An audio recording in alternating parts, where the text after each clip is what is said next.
दिल्ली विधानसभा चुनाव के बाद एमसीडी की खाली हुई 12 सीटों पर उपचुनाव को लेकर एक बड़ी खबर सामने आई है। जी हां, बता दें कि दिल्ली चुनाव आयोग ने एमसीडी की 12 सीटों पर बाई इलेक्शन के लिए तारीखों की घोषणा कर दी है, जिसे लेकर दिल्ली चुनाव आयोग ने बकायदा एक नोटिफिकेशन जारी किया है। नोटिफिकेशन के मुताबिक एमसीडी की 12 सीटों पर उपचुनाव 30 नवंबर को होंगे और इसके नतीजे 3 दिसंबर को आएंगे। यानी कि 8 महीने से एमसीडी की जो 12 सीटें खाली थीं, वो 3 दिसंबर को भर जाएंगी। अब इन 12 सीटों को लेकर इलेक्शन कमीशन ने जो पूरा प्रोसेस का ब्यौरा दिया है, वो हम आपको बताते हैं। दरअसल इन 12 सीटों के लिए नॉमिनेशन 3 नवंबर से शुरू होंगे, जिसकी आखिरी तारीख 10 नवंबर होगी। 12 नवंबर तक सभी नामांकन की स्क्रूटनी होगी, तो वहीं 15 नवंबर वो आखिरी तारीख होगी जब कोई उम्मीदवार अपना नामांकन वापस ले सकता है। इसके अलावा 30 नवंबर को सुबह 7:30 बजे से वोटिंग शुरू होगी, जो शाम के 5:30 बजे तक चलेगी। तो वहीं 3 दिसंबर को काउंटिंग की जाएगी।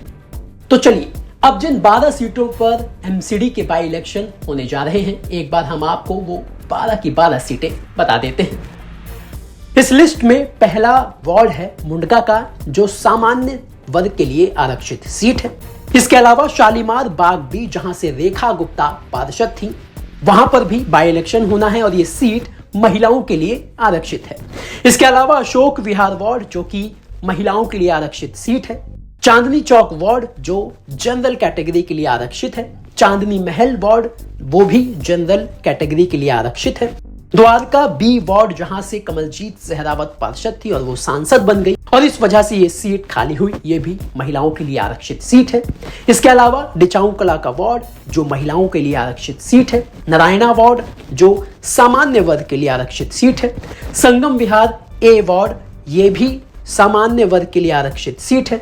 इसके अलावा दक्षिणपुरी का वार्ड, जो शेड्यूल्ड कास्ट वर्ग के लिए आरक्षित है। इसके अलावा ग्रेटर कैलाश का वार्ड, जहां से शिखा राय पार्षद थी और जिन्होंने सौरभ भारद्वाज को हराकर वो विधायक बनी और इसके बाद ये सीट खाली हुई, ये भी महिलाओं के लिए आरक्षित सीट है। और आखिरी विनोद नगर का वार्ड, जहां से रवि नेगी विधायक बने, जो पहले पार्षद थे, उनके विधायक बनने के बाद ये सीट खाली हुई, ये भी सामान्य वर्ग के लिए आरक्षित सीट है। तो कुल मिलाकर इन 12 सीटों पर एमसीडी के बाई इलेक्शन होने हैं, जिसकी तारीख आ चुकी है। अब इन 12 सीटों पर कौन जीतेगा, कौन हारेगा, ये तो 3 दिसंबर को पता चलेगा। वैसे आपकी क्या राय है? इन 12 सीटों पर क्या कुछ होने वाला है? क्या नतीजे रहने वाले हैं? आप अपनी राय हमें कमेंट करके बता सकते हैं। ब्यूरो रिपोर्ट, दिल्ली तक।